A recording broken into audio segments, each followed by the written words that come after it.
Sorted. Nakatulali. Well,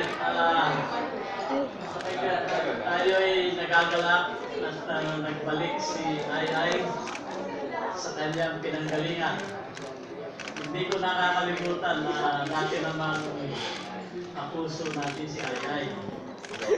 At medyo nagbakasyon lang siya at nagpunta sa ibang istasyon.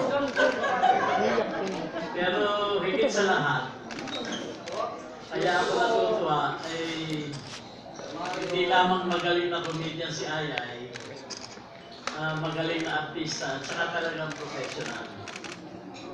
Well, sabihin ko na rin, si Ai ay paborito kong personal.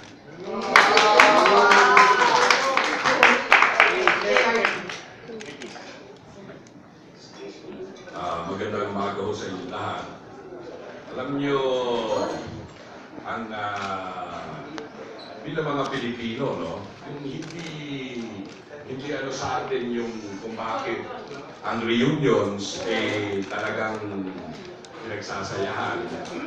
Sa pagkakataong ito, merong isang reunion na nagaganap kung kaya't bukod sa nasisiyahan, alam nyo, hindi lang kami ni FLG at ni Lilibet at ng mga pamunuan ng ETV ang nasisiyahan. Nung ako'y baakyat kanina sa elevator at nagmamadali, itinanong sa akin kung sa 17th floor daw ako pupunta at may balita daw na may signing.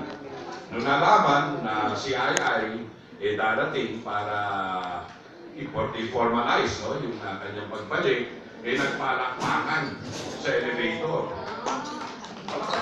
Talagang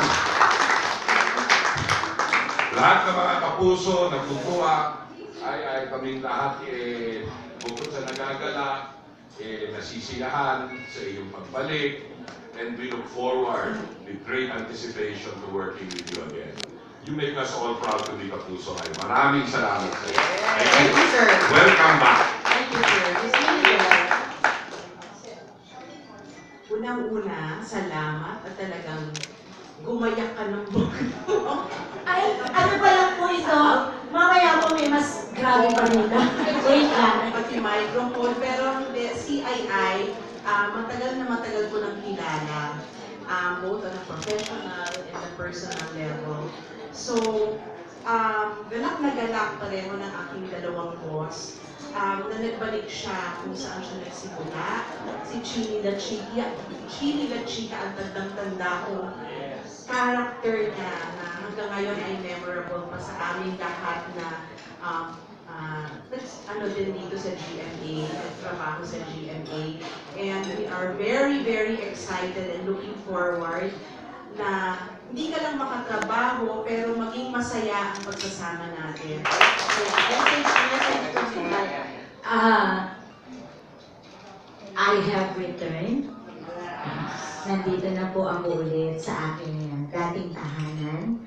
Sabi ko nga, ang buhay ko parang buhay kong showbiz ay buhay ko dito pa rin sa paglipat ko. Kasi po, parang ang paglipat ko parang buhay ko rin doon po sa probinsya, kinuha ko ng auntie ko. Yung po yung nagpaaral sa akin, dito po ako napunta sa Maynila. Parang ganun din po. Ngayon, galing ako dun sa totoo kong nanay, eto ng GMA, tapos napunta ako dun sa kabila, sa kapamilya, din po naman yung aking nanay na nag-ampon sa akin. Ngayon po, babalik na ako dito sa totoo kong bahay. Ang kaibahan lang po, kasi nung nakuha ko na yung nanay ko dati, may Alzheimer na po siya, so medyo nakalimutan niya na ako. Ang kaibahan lang po dito, ang GMA, hindi ako kinalimutan.